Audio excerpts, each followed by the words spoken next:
Hello friends, welcome to my YouTube channel भक्ति और भगवान। आज हम आपको रवि प्रदोष व्रत की कथा एवं कुछ फ़ायदे बताएंगे। तो आइए सुनते हैं रवि प्रदोष व्रत कथा।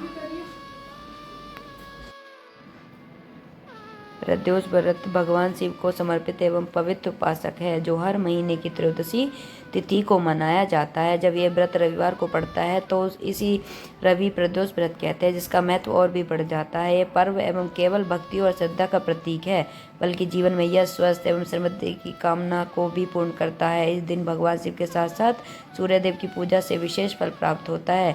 आइए 8 जून सन 2025 को पढ़ने वाले रवि प्रदोष व्रत की कथा और इसके महत्व को विस्तार से जानते हैं।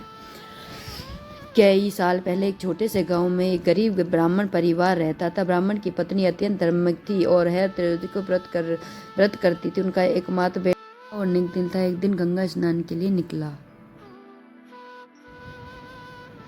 चलिए दोस्तों, अब कथा स्टार्ट करते हैं। रास्ते में कुछ डाकुओं ने उसे पकड़ लिया और धन की मांग की।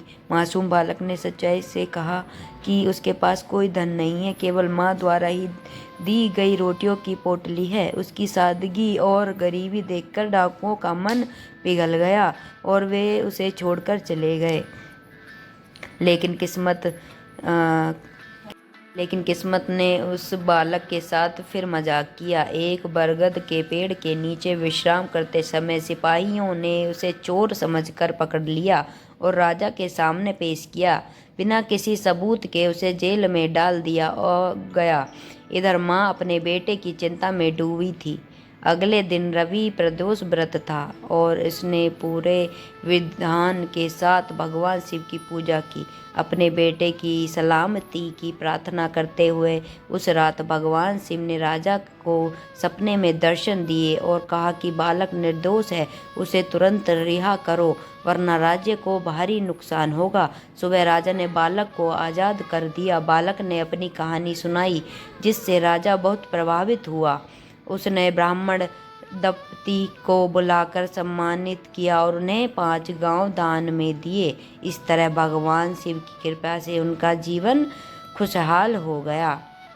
रवि प्रदोष व्रत की यह कथा हमें सिखाती है कि सच्चाई, भक्ति और नेक मन से की गई पूजा हर संकट में मुक्ति दिलाती है। 8 जून सन 2025 को यह व्रत मनाकर आप भी भगवान शिव और सूर्य देव की कृपा प्राप्त करें।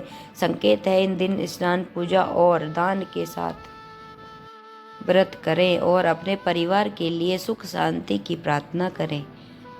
Thank you for watching my YouTube channel.